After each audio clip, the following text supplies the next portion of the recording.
You've got a gun, got a big gun, got a gun, it's not a real one, and all you ever think about is running away, all you ever think about is trying to stay away from me. There's no way you didn't hear that sneeze over top of that music. Oh yeah, babe. That thing was, sorry to sneeze in everyone's ear. I think everyone's allergy season, or everybody's allergies are kicking up. I think we're starting to get into allergy season. Yep. Because I'm definitely not sick. I don't have any of the other symptoms of illness except I'm like sneezing and, you know, I got like that pressure in the front of my head or like right on the top of my nose or whatever. So I think it's the season for it. Allergy season is among us, ladies and gentlemen. So if you are a fellow allergy sufferer, good luck, my friends, because this shit sucks.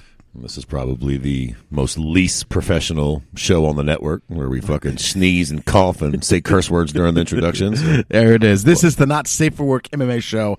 I'm your host, Kyle Steele. This is, of course, on the LoudMouth MMA Podcast Network. Any views expressed on the Not Safe for Work MMA show are not shared ever in any capacity by any of the other members on the network.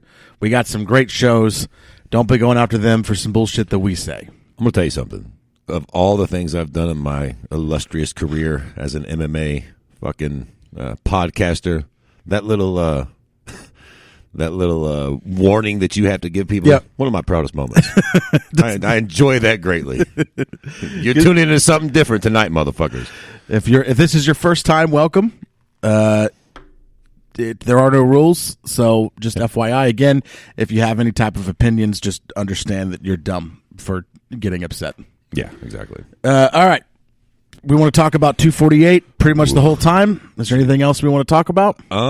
Good question. Is there anything else we need? Because we're going to get stuck on 248 with a ton of drama that revolved around that event, from fucking fights in the crowd to fights in the cage. Let's get to that. So not so great fights in the cage, and we got a ton to talk about. Do you want to talk about all the extracurricular shit before we get to the card? Yeah, that makes let's sense. do the extracurricular. So one, let's talk about Emily Whitmire. I do not have an update. I'm gonna look right now to see if I have an update. I don't see any type of update. So Emily Whitmire was pulled from the fight. This is now, if you follow Dimspace on Twitter, he keeps track of all this stuff. This is now the 100th fighter to miss weight since the early weigh-ins were introduced. So just to give you a perspective there, right?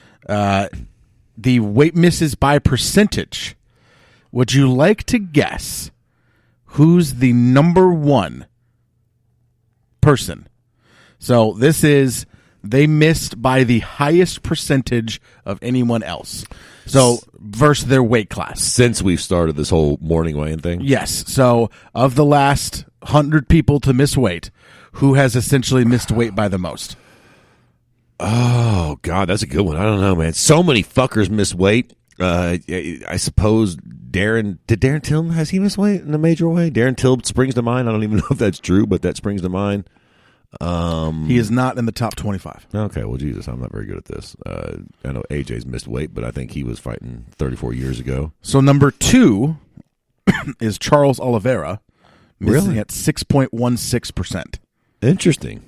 Number 1, Mackenzie Dern. Oh, 6.38%. Do you remember when she missed weight by a whole weight class? Yeah. And then she started, I'll tell you what bugged me about Mackenzie. When she brought in fucking George Gurgel to translate for her, that shit drove me through the roof. Girl, you know I understand English. So there is one division where we've never had someone miss weight. This is real easy. Don't overthink Heavyweight. it. No. What? Don't overthink it. What do you mean? Heavyweight? Is it the one? No. We've only had one division where no one has missed weight. What am I, stoned? I don't get it. Heavyweight. How you can't miss weight heavyweight, can you? What do we mean? Women's featherweight. That is the only one where no one has missed weight. Okay. Who the fuck missed weight at heavyweight? You've also only had 14 fights. No, well, that's true. But fuck, I guess. So heavyweight, of 143 total fights at heavyweight, you've had 1% person miss.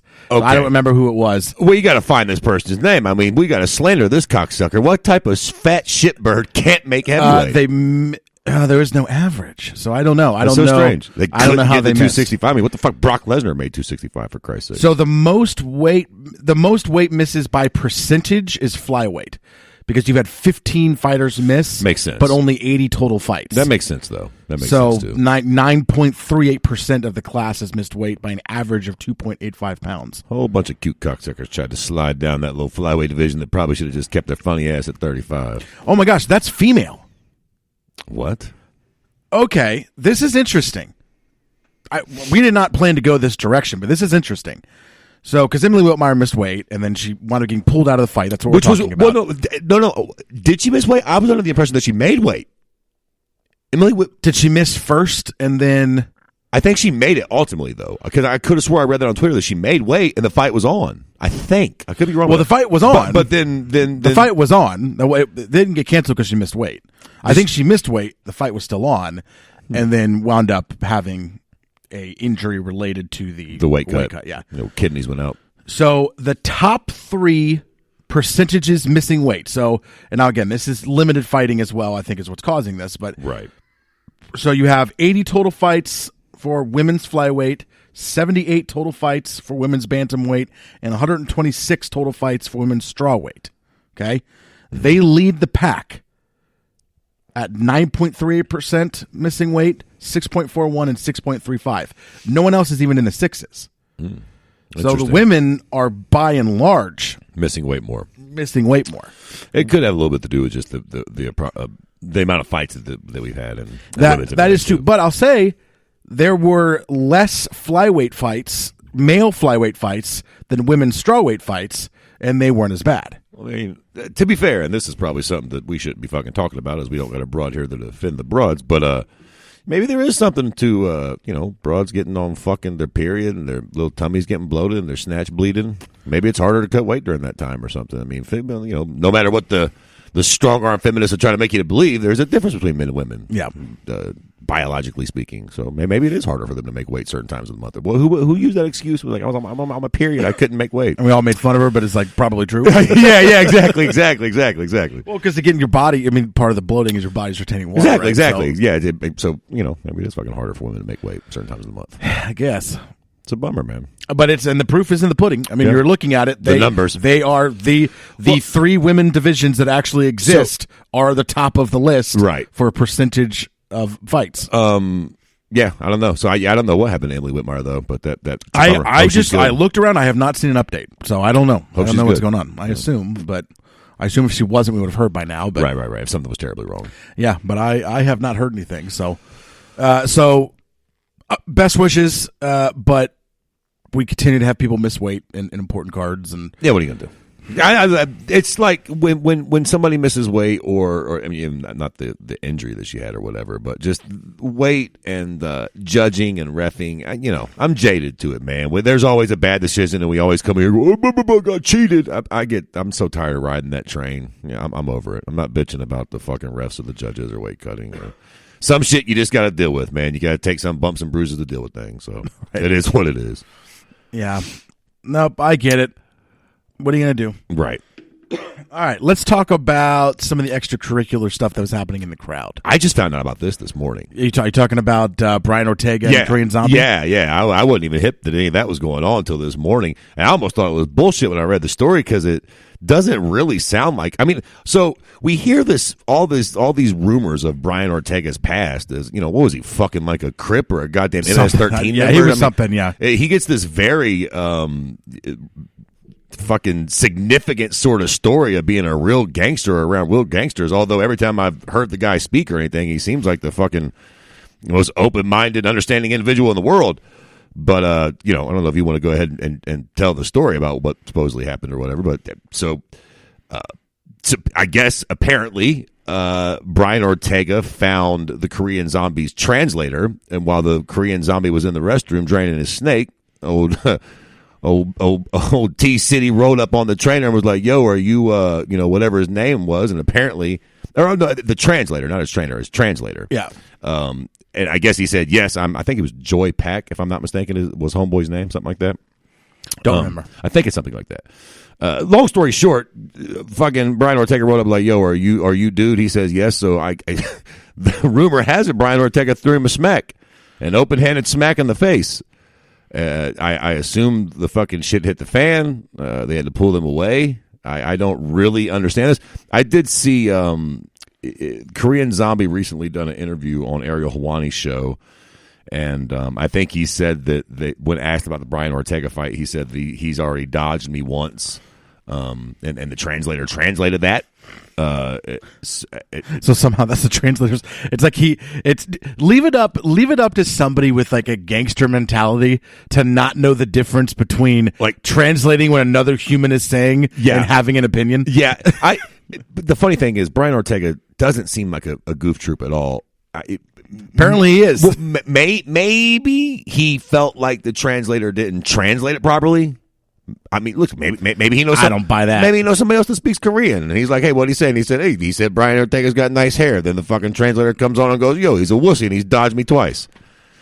I don't know. To be fair, it does seem strange. No, like Brian Ortega smacked his translator. It does, but all bullshit aside, like I know the story sounds one way, but like, how does that make sense? Brian Ortega's never struck me as a guy to be that unreasonable. Was he fucking drunk?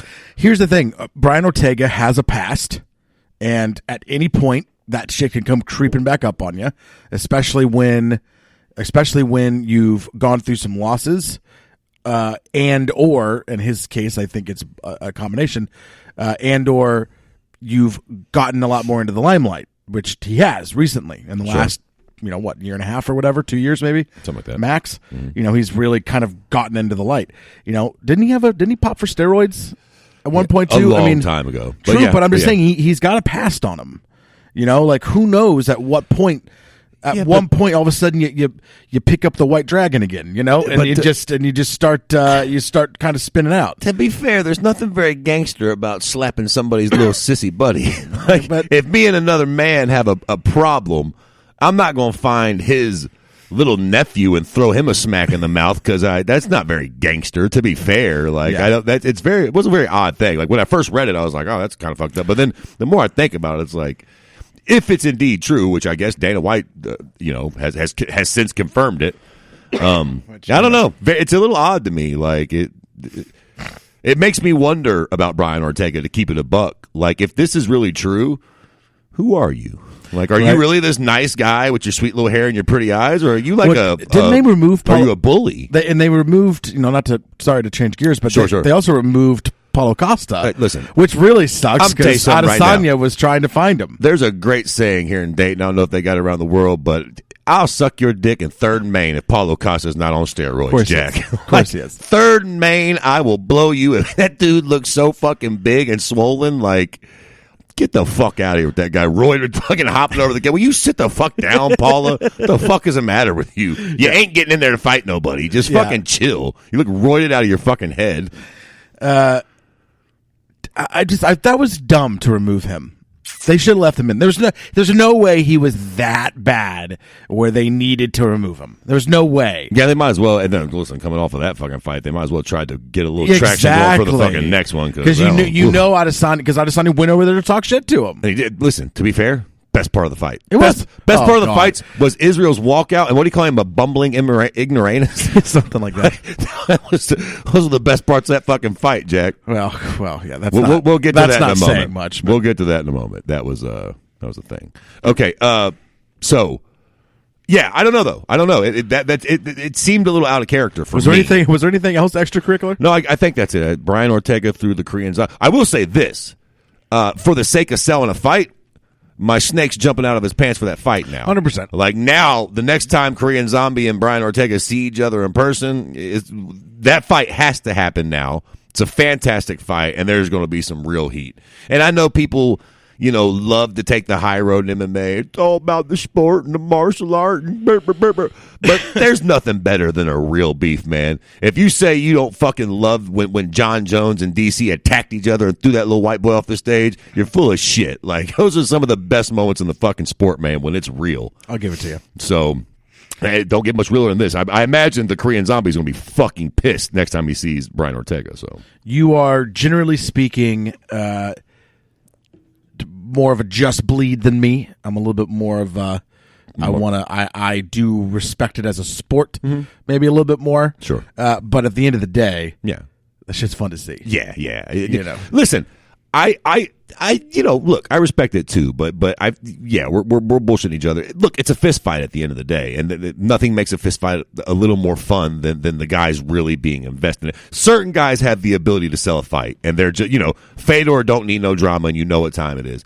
But some guys, I feel like you need that a little bit. Some dudes need that to really, fucking get themselves amped up for a fight. I feel like the Diaz brothers are kind of like that.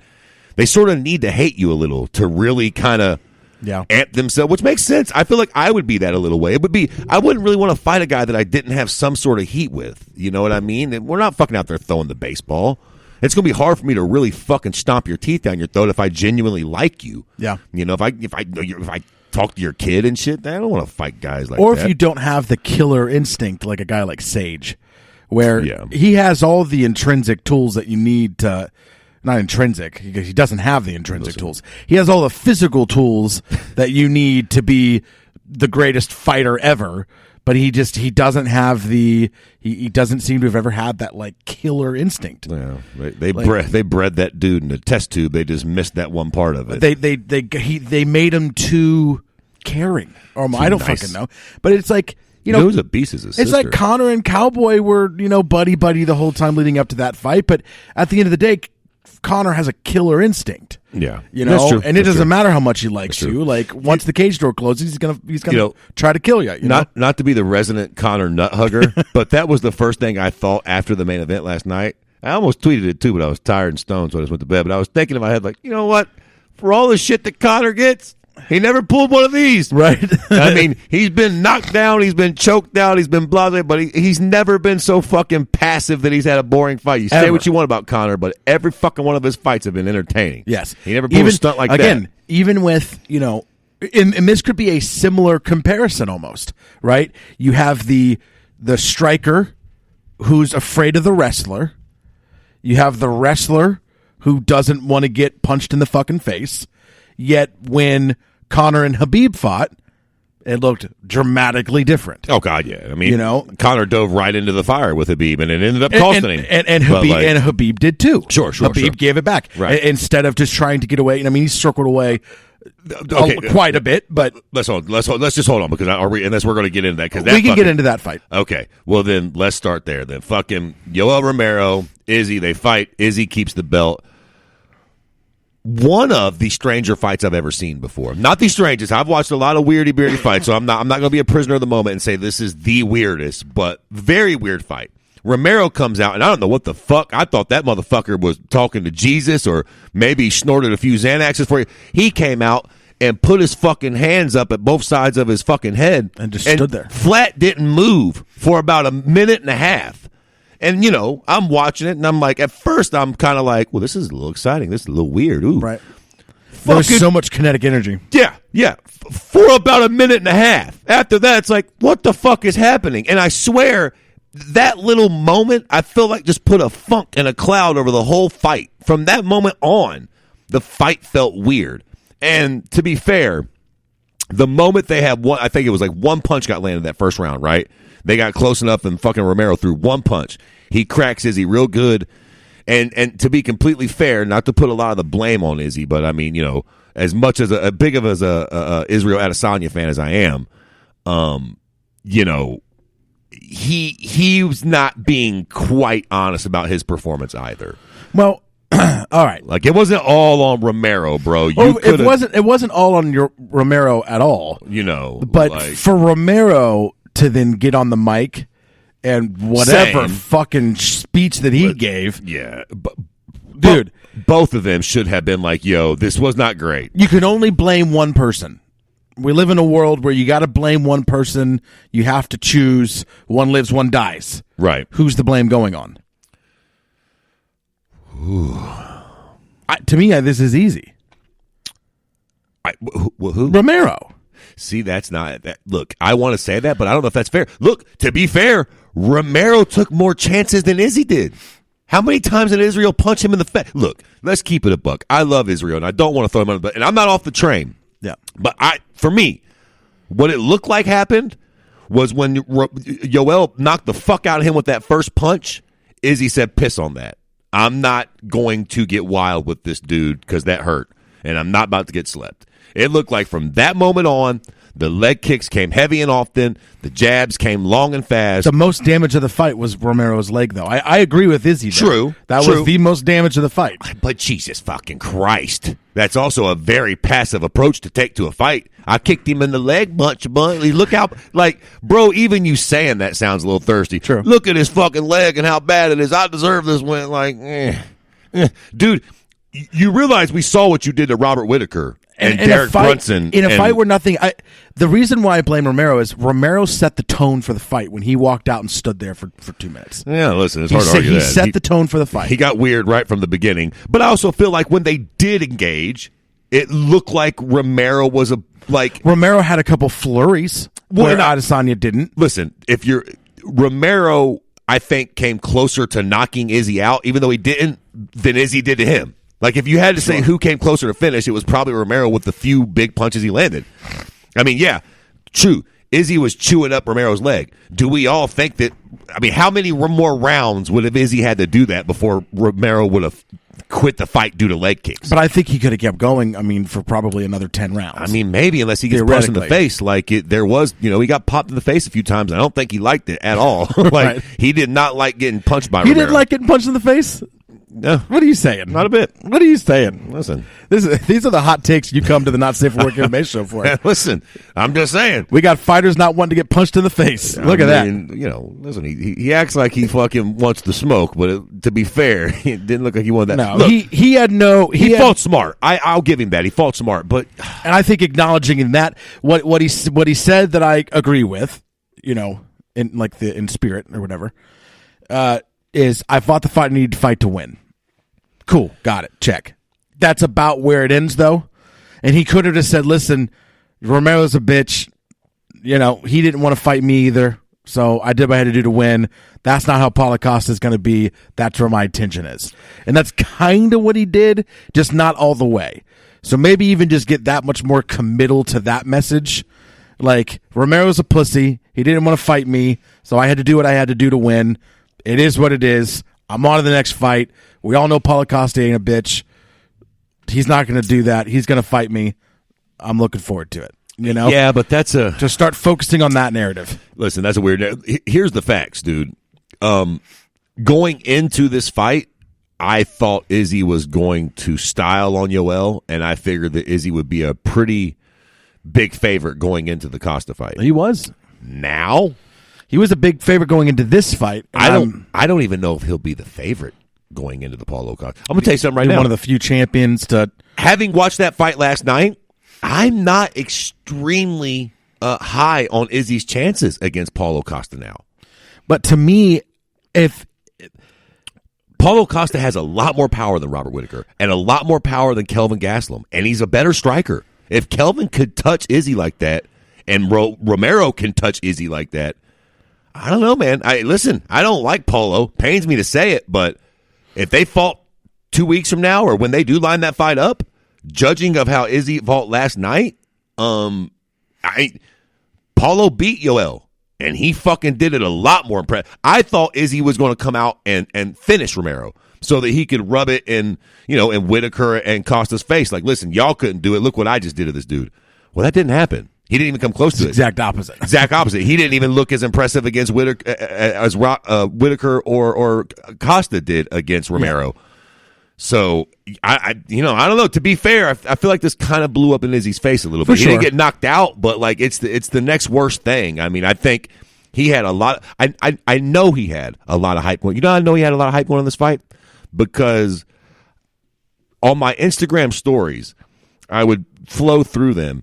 And I seen a bunch of people that I follow on Instagram that ain't in the MMA community that were at bars watching this fight. This was the sort of fight that for whatever reason kind of got to the casuals. Like there were people on my feed that I know, that I follow for music or fashion or whatever. I don't think they're coming back. And they were at bars watching this fight, and most of hopefully they watched the co-main. Most of them were we're here for Izzy, Stylebender, blase, blase, blase. Like this wasn't great for him, man. This was not good for his fucking I'm just brand hoping at all. those fans at least got there early enough to watch the co-main event. I don't even think some of them would care, though. It's that sort of casual fan. They probably look up, they're like, oh, and maybe some would, but like, you know, they're women, blase, blase. I'm here to see Israel Adesanya. Like, I feel like a lot of casual fans probably, you know, they're at B-Dub still. They're probably Makes sense flirting by with the not even waitress. really paying attention. Exactly. Like, I'm sure some did, but generally speaking, everybody's waiting for this, you know, the next Anderson Silva 2.0 to come up and perform. And then that happens. You're probably like, what the fuck was that? But you got to remember, too, Anderson had some boring fights.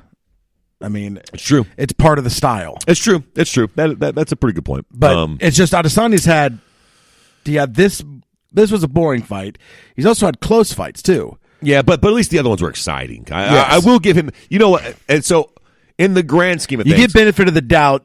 Don't do it again. There you go. In the grand scheme of things, I'm not going to hold Izzy's feet to the fire too much because all of his look. The Robert Whittaker fight was fantastic. The Kelvin Gastelum fight was fantastic.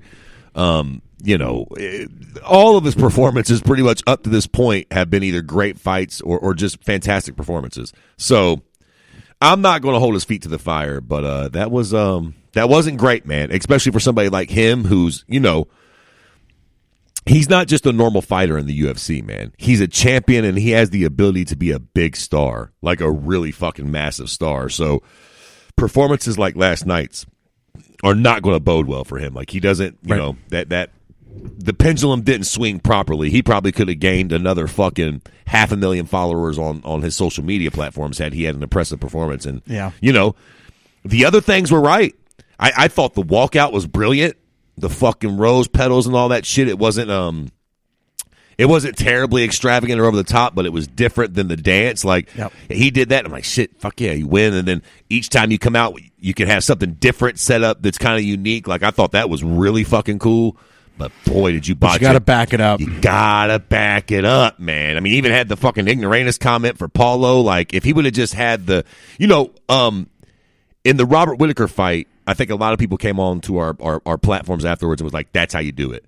Great walkout, great performance in the cage, and a beautiful call out afterwards. He had the great walkout and he had the great shit afterwards, but this time he missed that in-cage performance by a country mile. We'll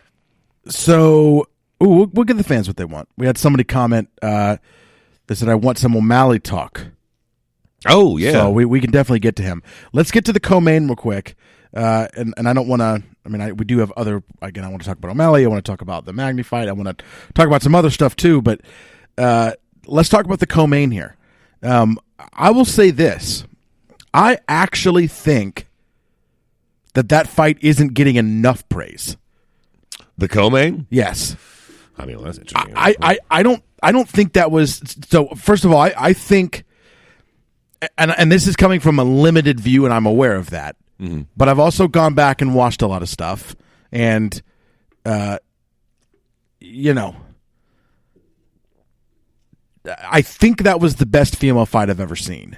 I mean, is there another fight that's better than that? I mean, we could have some debates, but yeah, I think so. I think that's the greatest female fight of all time. And then I think where it's not getting enough praise is that top 3 or 5 for sure. That was one of the best fights, I think, ever. I mean, I think that is every single round was extremely active. Both people were getting injured. It wasn't just like you're getting touched up by a lot of, you know, I mean, it was hard shots being landed by both people for 5 rounds and extremely tight rounds. Sure. Both people were completely fucked up by the end of the fight. Yep.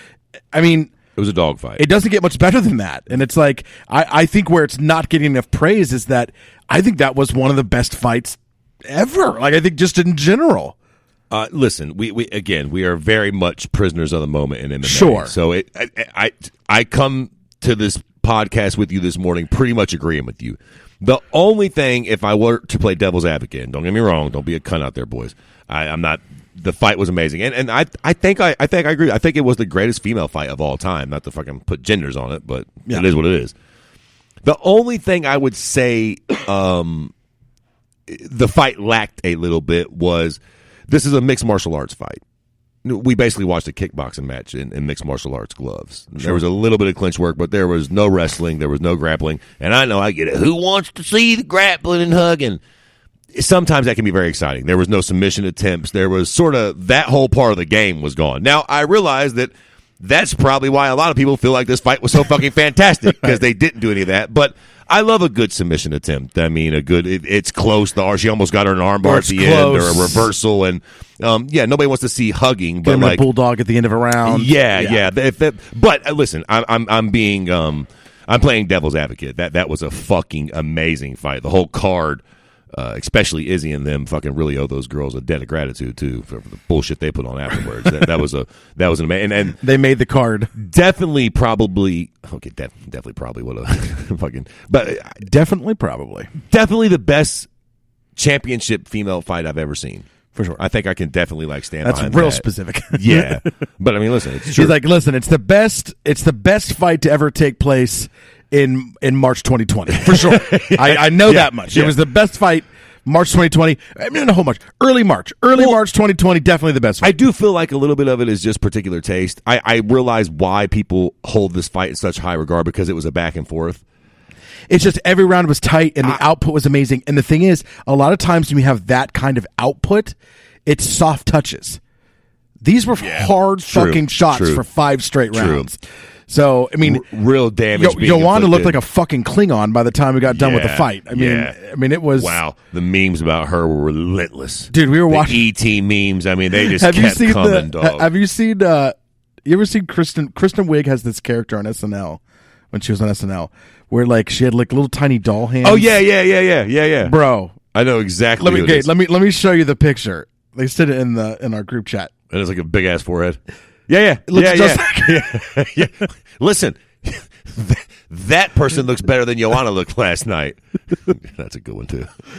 I just seen somebody posted fucking something, and I seen that people were bitching about it and shit. Like, they're so rude, fighter bashing, blah blah blah. Let me tell you something, Jack. Since we're on this fight, let me go out and say this too. Since we're on the Not Safe for Work MMA podcast, and I get to kind of say what I want, I don't fuck with Joanna no more. I don't fuck with her. I haven't liked her attitude for a while, but the shit she was pulling in the cage last night rubbed me wrong. First off, that fucking punch after the bell, that was bullshit. That was fucking like 42 chili dinks after the bell.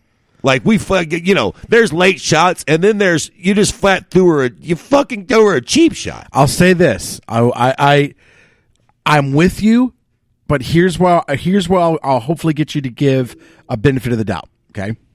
I don't know, but go ahead. Benefit of the doubt. It only happened the one time. Happened the one time after the first round. If it happened any more than that, this is why Durandamine gets so much shit. It happened more than once. Right. It's like, dude, at what point are we just going to say you're fucking cheating because you're trying to catch someone off guard here? It happened multiple times. I mean, it happened one time with Joanna. If it happened any more, then she was cheating. Yeah, look, also, to be fair, when they did clinch, I don't know if anybody else noticed this, but she was fucking grabbing Whaley's bra strap. I don't know if you're allowed to do that. I didn't see that. But she would, every time they would clinch, she'd slide her little grubby Polish fingers right back there and get a little, I don't know if that's like being able to grab the glove, but to be fair, I did think I was going to get a little shot of Whaley's tit, so I was kind of like, go give it a tug, you know what I mean? Curious to see what's doing under there. Did you see the audio with Angela Hill? Where she was talking about she does these like she can or has or I don't know exactly what she said, but these kind of Muay Thai clinches techniques where you can get the girl's titty to pop out. No, and she was saying if she ever fights Paige Van Zandt, she'll do those to get her titty to pop out. I'm telling you right now, Angela Hill's quickly become my favorite fighter. She's awesome. She's active. And she just had a big win, which is good. You need to keep building up those wins because she's such a good personality. Sure. And I hope she does fight Paige Van Zandt for multiple reasons. Yeah. Not really. Let's make it happen. One for the big milky white tits, but I'll take a peek. Hey, a free tit shot's a free tit shot. You know what I'm saying? No matter what it is. I want to be honest with you. I don't like fake tits, though. I don't love that. I don't either. It's because, what am I supposed to be impressed that you have fake boobs? Anybody can have fake boobs. I wish guys could get fake cocks because I bet you girls would be a lot less impressed. Right. It's like, I got a big 9-inch. It's fake, but what should I just strap a dildo to my thigh? Fucking broads. Exactly. The derailed me. But no. Speaking of tit jobs, let's go back to Joanna. Yeah, exactly. But to be fair, she does rub me the wrong way. She shoots her mouth off a lot. She gets her fucking little gremlin face down there at the weigh-in. She's always sneaking up on people, and now she's got the fucking shot after the bell. She's grabbing the bra strap. Who rubs you more wrong, Joanna or Neil Magny? Ooh. Neil Magny. It's Neil Magny. God, Neil Magny. You know what? For no reason. I have no idea why I hate Neil Magny. Joanna is probably a fucking twat. Like, she seems like she's probably who she says she is. Like, what's that fucking Denny Green? She is who I thought she was, right. Man. She's a bitch. What the fuck? She's a mouthy twat. I got no good reason to not like Neil Magny, but I just don't like the prick. I know, I'm with you. I don't know. It makes no sense. I wanted to see him lose. I've been wanting to see Neil Magny lose for a month of Sundays, and he just keeps not. I mean, he's lost a couple. I have a couple. I guess that for me, that's Ben Saunders, right? I hate Ben Saunders, and I don't really know why. I just don't like him.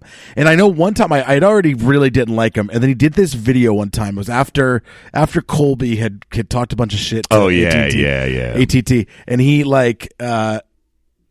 he did this video like trying to fight him. I was like, Ben, go sit the fuck down. You ain't getting that. What are you talking about?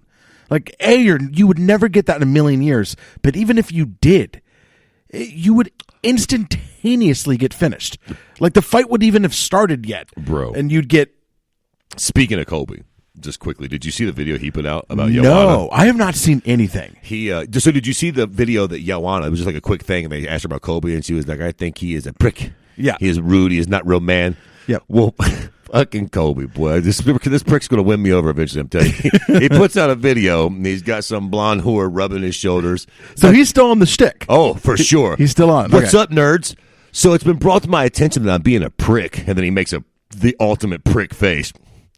And he's like, he says something like, so, I just want to come on and apologize. Joanna, I'm sorry that you're going to get the shit beat out of you this weekend, and you're going to look like a fool on national television. He said a couple more things, but he said, but it's okay. After that goes bad for you, I got a job for you on the team. You can come rub my shoulders while I do these videos. It's like fucking brilliant. That's good. And then what happened? Listen, she got the piss beat out of her. Did he follow up with it, though? Have we looked at his Twitter? I have not. I don't think we've got nothing from him yet after that. So I haven't even seen his Twitter in a while. The problem is again, that shtick only gets you so far. I don't know, man. It brought me right back around when I seen that video. No, I'm saying like in general, like his shtick, it only gets you so far, and when you lose, right, you're gonna lose an immense amount of steam. Yeah. But you know what? I think it depends on how you lose. Like, he lost that fight, and I mean, I think there for a while we were all like, that's what you get, Colby. But in hindsight, it was a super close fight. Colby wasn't asleep afterwards. Like, he was kind of protesting the stoppage. You can make your arguments that Colby didn't completely embarrass himself out there. Yeah. So, I think don't get me wrong, if he comes out and gets stopped by somebody or something, then it's going to look a little weird. But I mean, listen, Conor still does his thing after he got choked out by Nate. Yeah. And Habib. Colby, by the way, still completely championing for the Colby fight, for the Kamaru Usman fight, the Usman rematch. That is all that he cares about. I can't say I blame him. It's incredible. It was a really close fight, dude. Like, if we're being completely honest, it was an extremely close fight, and it could have, on any given night, Colby could have won that fight. Man, the pendulum could have swung a little differently. So I'm trying to figure, where is he posting? I don't know, because I tell you what, it wasn't. It could have been on Twitter. Because I see the video. I seen it. People are posting it. I'm wondering if he's moved over to like Instagram. Yeah, because it wasn't from his Twitter. Like, when I seen the video on Twitter, but it was from a random fan account or whatever. Like, somebody just posted it and then I retweeted it and so on and so forth. But it wasn't from his Twitter Insta. account. Is that it's what from it was? his Insta. Okay, there you go. So if you look, that's actually where all of his stuff is going. He barely posts to Twitter anymore. Okay. Went to Instagram on us, huh? Oh man, he has getting that Cuban pussy on Instagram. Jeff. He has more videos on there too. Oh, okay, cool. Okay. I have to go back and see what. Yeah, I'll have to go through here and give it a little in the past. Yeah, I'll have to give it a little peruse. We'll see what's all there. All right, let's talk about. So do you want to wrap up? Yeah, let's put a pin on the man in the co-main. The main event, I guess, is pretty simple, right? We're going to have Izzy versus Paulo Costa, which is what should have happened in the first place. So. Right. And I suppose I guess I will say this. I think take this fight with a grain of salt for right now. Take the fight with a grain of salt and then just move on. I'm a little less stoked. I got to be honest. I'm a little less stoked. Like, if Izzy would have came out and knocked Romero out, I would have been on cloud 9. After this, I mean, don't get me wrong. I'll still be there. But to me, it actually kind of makes it more interesting because it's like, how is he going to respond to this? Let me ask you. And Costa is going to be such a tougher fight, quote unquote. So, I'm just interested in how that goes. Let me ask you this question. How much do you think this hurt Izzy's stock as a draw? As a draw, because I'm going to tell you something. It affected me. I'm a hardcore degenerate. I don't think it affects his stock. I don't think it affects his. I think it does. Maybe not dramatically, but like his next pay-per-view will not sell as many pay-per-views. The point I was going to try to make, and I guess I don't necessarily agree fully, but the point that I was going to try to make was something like, I don't know if he's necessarily some crazy draw to begin with. So I don't know if this hurts it, but it certainly stops it in its tracks for a minute and doesn't allow it to grow. Until he fights Costa, what is he going to do? He can't talk shit for the next. I don't know if he can. I don't know. He's not Chael.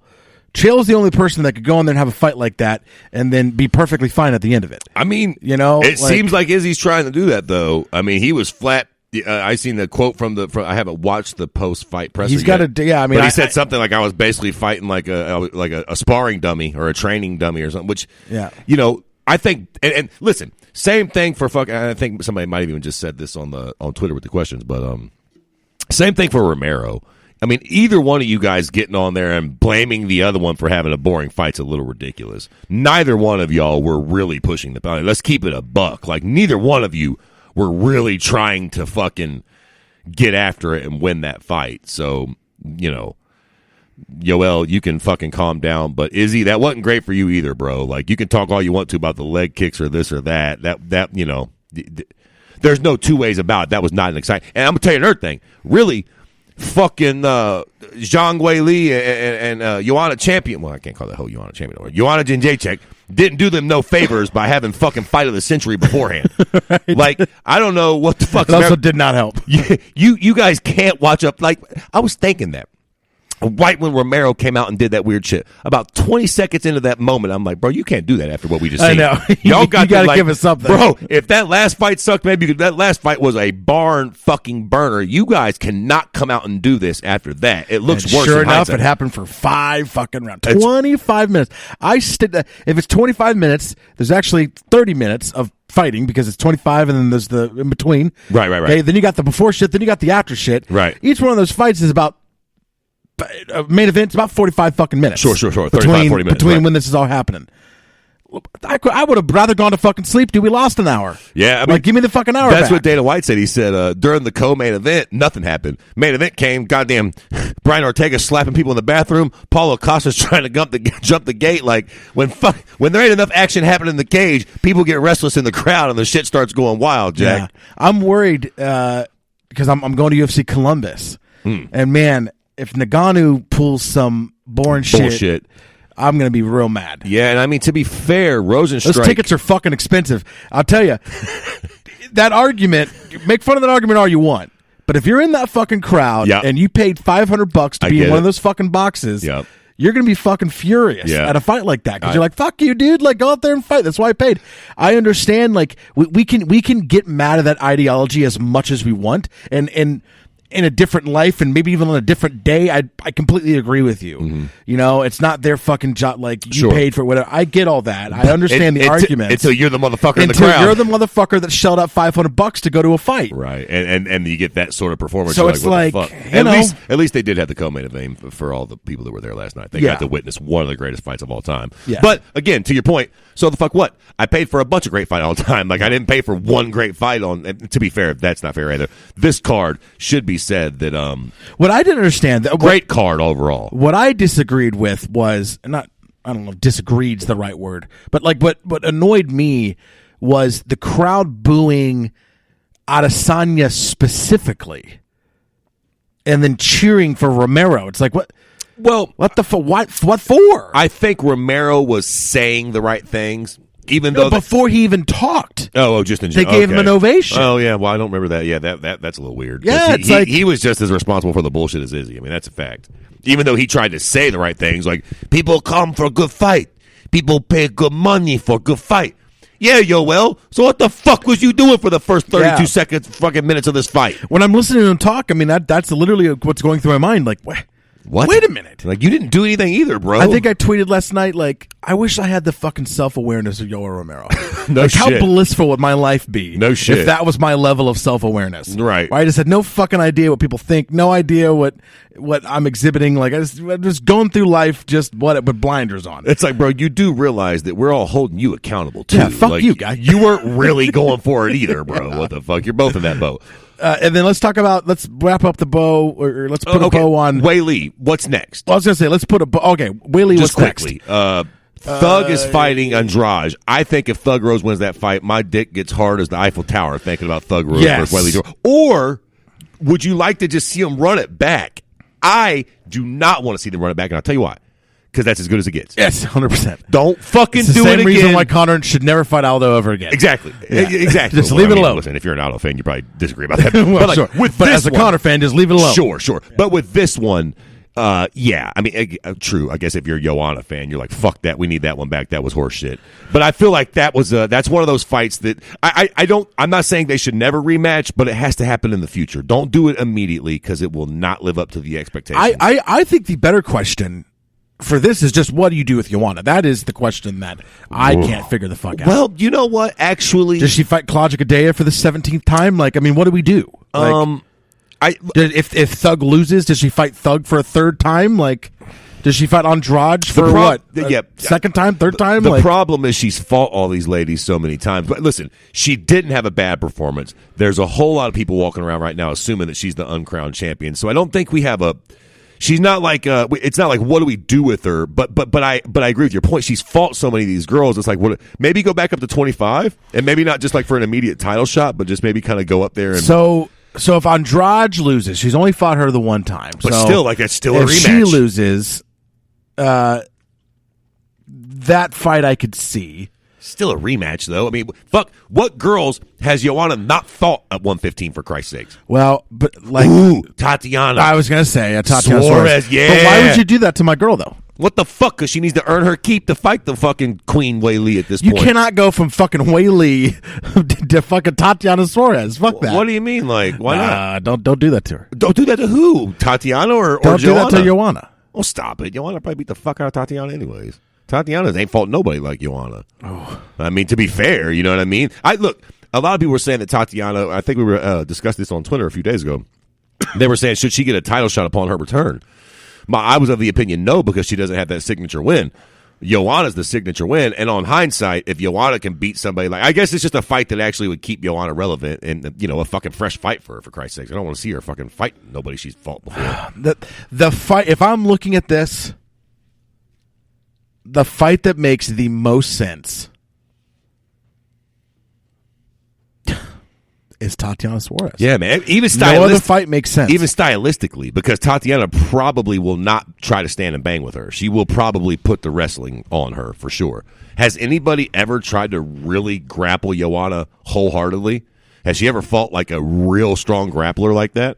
Not that I can, not in recent memory, at least. I mean, the Thugs, the Jessica Andrades, all those ladies have stood. I mean, Wei Li Zhang stood up and struck with her. Watterson, Shevchenko, Torres. I mean, Tisha Motley won it. Kovacevic, Valerie Letourneau, Jessica Penne. Yeah, man. Basically, Carla Esparza, Jolene Lima. Yeah, Carla Esparza, Jessica Penne probably wanted to implement their grappling, but they just didn't have nowhere near the skills to do it. So. No. It's been a while since she's. That's a great fight. I mean, listen, if you got to give her something at 15, it has to be Tatiana, or send her up the flyweight, and not just for an immediate rematch with Shevchenko because they fought fucking 75 times, but you know, let her fight somebody at 25 just for the shits and gigs. And if you're wondering, they fought in the Muay Thai circuit. Sure, like 5 times, and then they fought 2 or 3 times in fucking MMA. They've literally fought like 9 times. Have they fought? I know they fought twice for sure in MMA. I think, was it like when they were an amateur or something? What was it? What was the story behind it? Yeah. No, I don't know. I think they fought once in amateur and then twice in the UFC or something. No, they've never fought. They'd only fought the one time in UFC. Okay, well, then it was once or twice amateur. Like, they've definitely fought like at least 2 fucking times. I think they fought 3 though. I think they only had. I think you're just confusing all the kickboxing fights? all the kickboxing or Maybe. Muay Thai or whatever it was. Right. Because they fought definitely like 2 or 3 times in Muay Thai for sure. And I think that's what it was. I think that's it. And then just they had those fights, in MMA. and then they fought the one time in MMA. Okay, fair enough. Either way, they fought a bunch. I don't want to see them fight again. I was like, I know they only had the one in UFC. I couldn't remember if they had fought like in an amateur MMA fight or just on one of the other circuits. I wasn't sure. No matter how you cut that cake, I don't want to see that fight again immediately. You know what I'm saying? No, but okay, yeah, fuck it. Let's just go. Tatiana Suarez, dog. Tatiana Suarez. That's the one that makes sense. That's the one. Yeah, that's the one to make. Let's put a bow on our unnecessary disdain for Neil Magny. Yeah, listen, the bow's there. I just don't like the guy. I have no reason not to like him. He seems like a great individual. I know people that have interviewed him, and they all met him in person. Everybody speaks highly of him. I'm a fucking Army veteran. Army fucking great goddamn soldier for the country and shit. I've just never. You know what though? Actually, I think he has a very workman-like style, and I don't think like all bullshit aside. I just don't like his sort of fighting. I know he's a quote-unquote aggressive. He's active. I think there's something about guys that are as, quote-unquote aggressive as him that don't get a lot of finishes that just sort of rub me the wrong way. Yeah. Like, he's always doing a lot of work, but then yet he doesn't have a whole lot of impressive finishes on his resume, which probably is not fair for me to do, but, blow me. This is my goddamn opinion on him, but I think that's why Neil just kind of, even like last night, he beating the shit out of fucking Jingaling and still didn't get the finish. Jingaling. He's definitely Jingaling now, cute cocksucker. The leech. Let's talk about by request. Let's talk about Sean O'Malley. Okay, listen. It's a weird place to end this podcast, but let's talk about Sean O'Malley. Well, quickly, the Michael Madsen character. We didn't talk about him either. Not Michael Madsen. Or Mark Madsen. Mark Madsen, yeah, yes. the Olympic silver medalist guy. Was yes. he from Finland, or where the fuck's he from? Denmark. He looked impressive. So this is his second fight in the UFC. First fight, grounded pound. Second fight goes to a decision, but it was a good fight, and he looked really good. Yep. What do you think? Sky's the limit? Do you think we're looking at a future champion, or what? What division is he in? What weight division? Here's the problem. The answer to your question is he's at 155. Okay, so no. So sorry. Future champion, probably not. Right. Just simply because proxy of weight division. It's so stacked. Even if you got rid of Habib, even if that wasn't even a thing, there's so many fucking people there. It's just like, good luck. Right. Just to put, I guess, a sort of a quick bow on this, he seems like a fucking, he's somebody you're going to want to keep an eye on, but he'll need to make some vast improvements to really be talked about, I feel like, at lightweight, because he's at such a fucking harsh division. Yeah. Okay, quickly, before we get into this and we wrap the podcast up, did you watch the Habib-Tony press conference? Yes. I did. Hard as a rock, right? Son. I don't know what the fuck is on Tony, bro, or what he's on, but I love it. What sort of gloves are those? What's on? I don't even know what gloves those are for. I don't even know what they do. Are those baseball gloves or Hitman gloves? Hitman gloves aren't supposed to be that bright, are they? They're usually black. He was saying he was a hitman, but hitmans don't usually wear bright blue. Unless he's a hitman for the Crips. He's got a baseball with him. 3 strikes. I fucking loved every moment of it, though. I swear to God. And then Habib got pissed when they started about the street fight. What is street fight? You know street fight. Which, to be fair, kind of rubbed me the wrong way. Look, Habib, I don't know what people told you about America, but we're not just a bunch of pussies over here that don't fight in the street. Take your ass to South Central L.A. or the South Side of Chicago and go, you don't street fight. You know nothing about Dagestan. About 42 Bloods will stomp your fucking teeth out of your head, homeboy, right on the street. Stab your fucking eyeball. Let's not get too crazy. I'm sure Dagestan's a rough place, but, don't just assume that Tony's never been in a street fight, homeboy. Yeah. He kicked his belt. It was good stuff. Right. It was good, man. And then even all the backlash that Tony got for the reporter asking him about. And the reporter, all he said was, he was being super polite, man. He was being super, and he just goes, "Fuck you." You know what? Go fuck yourself. Listen, this is why everything's a problem and why society's a drug. Because you're right, and guess what? I loved it. I know. I loved it too. When Tony said "fuck you," I was I was fucking cheering at the house, and I was disgusted at myself for it because it wasn't right. But I gotta be honest with you. You're like, you know what? Fuck you. The legend grows more. Don't fucking talk to Tony about shit. How dare you ask him about his mental illness? You don't ask him any questions, you bitch. No, I'm with you. I'm on board. I'm all on board. I'm all in. The guy did the right thing. He was super polite, but then when Tony to go fuck himself, I was like, yeah, listen, you probably shouldn't have brought it up, smart guy. Yeah. You had to be that one smart guy that brought it up, huh? Yeah. That's what you get. Yeah. And now you know. Ferguson laid the fucking groundwork. Don't do that shit. Yeah, don't ask about that shit. It's and to be fair, I do kind of get Tony's point a little bit.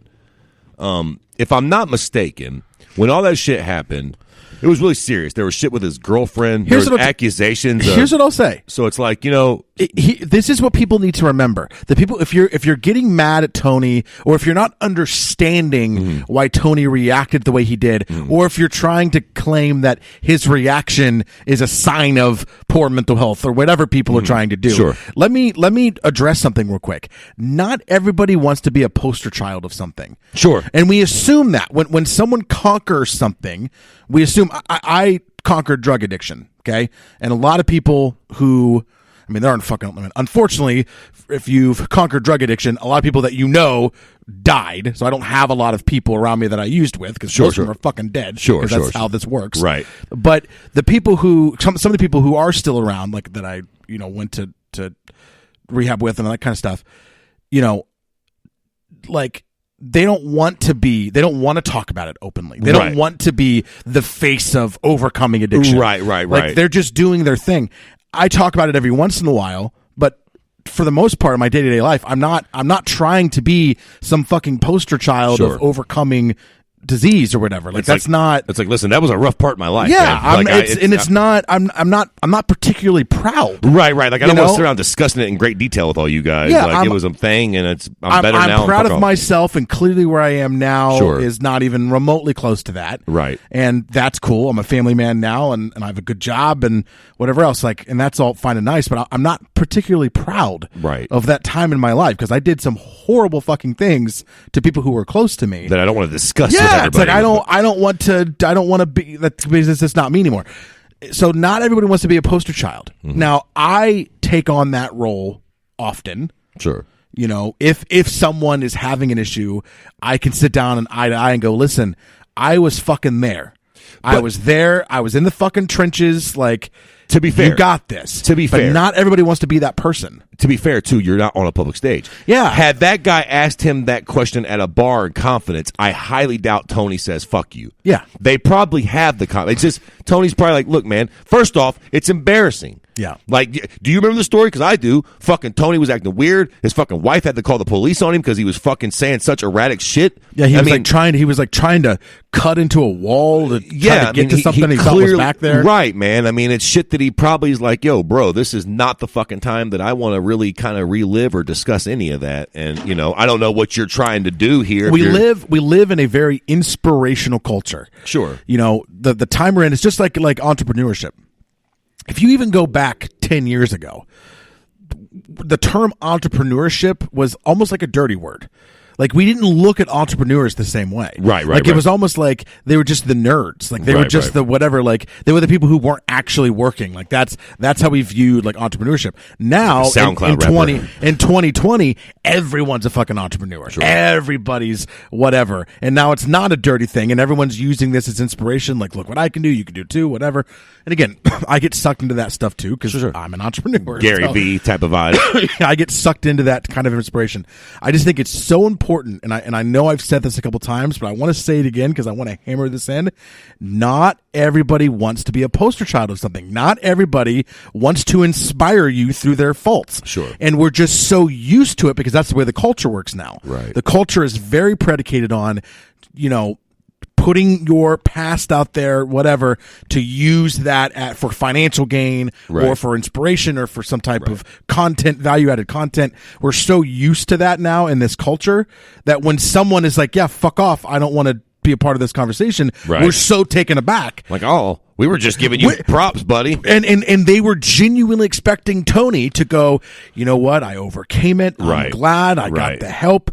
I'm here. I'm stronger. I'm better. That's Right. why I'm going to win. That's what we wanted to hear from him. Listen. But that's not how this all worked. Not everybody wants to be a poster child for overcoming something. So just leave him alone. Not everybody's going to be Tyson Fury. Yeah, exactly. You know what I mean? The Like, thinking he was going to have a Tyson Fury Sure. type thing where it's Tyson Fury is willing to have those conversations. Right. He wants to inspire Exactly. with it. And not everybody, just because you've gone through something shitty does not mean you need to be a person to fucking talk about that as an inspirational tool. And listen, to be My quite life isn't your fucking motivation. to So be quite piss frank, off. I feel like Tony still isn't quite playing with a full deck. Oh, 100%. I mean, do you know what I mean? I don't, but I just don't think that was an example of poor mental health. No, I think that was more of an example of, I'm not your poster child. Well, just and to be fair, go talk to Tyson Fury. it's not the place, kind of. This is a press conference for me and Habib's fight, not my fucking mental health. Like we don't really need to go there. Unless you know that I'm cool with it. Right. You know, like if you know I'm cool with having this conversation, then okay. But if you don't know I'm cool with having this conversation, Don't do it. Let's not have it. Don't put me on the spot in public like that. Fuck. So Sugar the, Sean. the reporter did, I thought, a perfectly fine job. I hold absolutely nothing against him, and I don't disagree with the question. Right. But again, and I think the guy, I went on his Twitter, I think he's acknowledged this for the most part. But He did. You have to. You can't. You can say, we've talked about this in the podcast, right? You can say whatever you want, you can do whatever you want, but that doesn't mean there aren't consequences to the action, right? He knew on some level, he's asking a question that is, you know, it's like at the bottom of a creek. Once you start walking, if you're trying to look for something, you got to stand still, because when you start walking, the silt starts getting shaken up, right? And then the water gets super dark, and then you have to wait for it all to settle again. Yeah. You know, when you ask a question like that, you're knocking up some of that silt. And maybe it won't be that big of a deal, but maybe the fucking water gets completely dark and you can't see down there. And I think that's what Ferguson's response was. Yeah. There's a time and a place for everything. That wasn't the time nor the place for that question. Yep. So, well, there it is. Quickly. Oh, I know we gotta gotta go. get Sean O'Malley. Sugar Sean O'Malley. Yeah, we can do this quickly though. I mean, because look, The thing with Sean O'Malley here, coming off 2 years, I think he looked really good. Right. Let's also put into perspective who he fought. He fought Jose Quinones. He's a tough guy. He's not bad. He's a tough guy, But he's also not like... very skilled. Yeah. I mean, he's a very tough guy, but he's not very skilled. It was the perfect fight for Sean to come back. But here's the thing, right? You can line up all the perfect fights for people in the world. This isn't the WWF. The other guy still has to come in and perform, and you got to hand it to Sean. And he performed. And he performed very well. Performed well. Has Very he? well. Why have you? Is he looking more? I feel like when he came into the UFC, he looked dweeby, and now as it's continued, he's just getting more and more gangster like each day. He's also getting older. I think he was a young kid. What was he, like 20 when he got to the UFC? He's like 22, 23 now. He's just, he's kind of growing up a little bit. Listen, nothing like a few face tattoos to fucking put a little toughness to you. That's all that it is. It's just the. He's got the face tattoos now. But no, I think he looks a little bigger. I think he looks a little thicker, a little stronger. Like he looked a little more bony and scrawny. I think 2 years ago. I feel like he's put on a little bit of muscle mass. Okay, timeout. Timeout. Sean O'Malley, in his off time, has had 3 grappling fights. Oh, really? Both at Quintet Ultra. Interesting. One was against Takanori Gomi, where he won by guillotine choke. What the fuck? The second was a straight ankle lock loss to Hector Lombard. The other one was a draw with Gilbert Melendez. What the fuck? What in the world? Yeah, Why did I not know this? Yeah, no shit. Hector, I don't follow this shit. Hector Lombard? When did that happen? I And don't remember that at all. And he fucking ankle picked him in What the 45 fuck? seconds. Yeah, that's fucking weird. Which, I mean, to be fair, Hector Lombard's like a 205er, so. So the guy that Sean O'Malley beats on the Contender Series never makes it into the UFC, of course. The second guy he beats is Tyrion Ware, who I don't think is still in the UFC. He is not still in the UFC. In fact, not only is he not in the UFC, Coming off like 32 losses. he lost against Cody Stammen, Sean O'Malley, Tom Duquesnoy, Mirab Derek the guy we like, Davashvili. Oh, yeah. And then, so lost all 4 of his UFC fights. He then goes back to the under circuit and then loses 2 straight.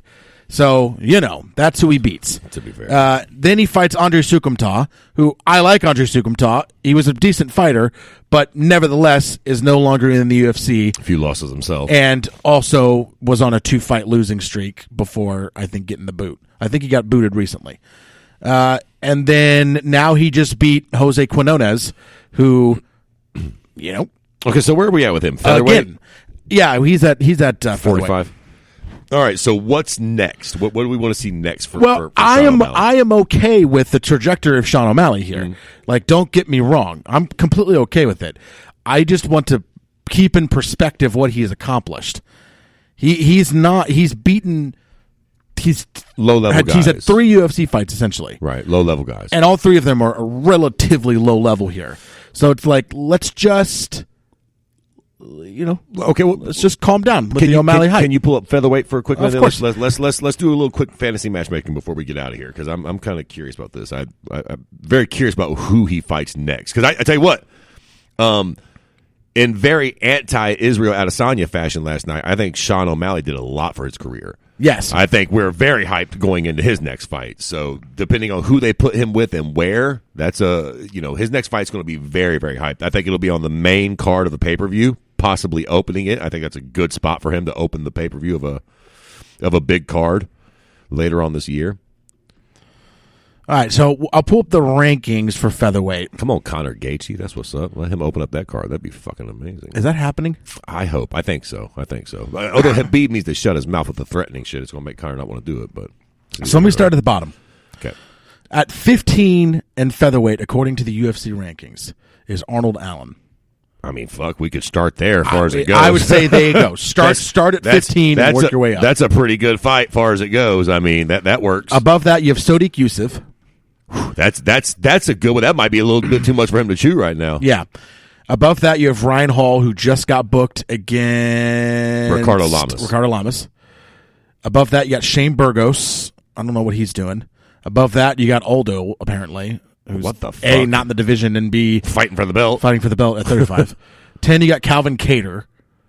That's, I guess, like... Well, he's fighting somebody, too. He's fighting Jeremy Stevens. Yep. So there's that. Like, that's where... Like, this is where you lose Arnold Allen, right? Is that... So are we there? That's a good one. If Arnold Allen is... By the end of this weekend, if Arnold Allen is still ranked 15th... Yeah. That's where you got to go. It's a good fight. That's a good fight for him. Yeah, that's a perfect step, a noted step up in competition, but nothing too crazy in a fight that I think... If you can't beat Arnold Allen, then... You're not ready. You're not ready. But if you can, you are, because Arnold Allen's a bad motherfucker. He's coming off of an impressive win, isn't he not? I think. Yes. Like, he's coming off of... Who did he beat just recently? It was just recently, right? Yeah, it was like a couple cards ago. Actually, that's perfect. That means he should be ready relatively soon, too, then. It was Nick Lentz. Yeah, there you go. Yeah. I love that fight. Speaking of hating people for no fucking reason.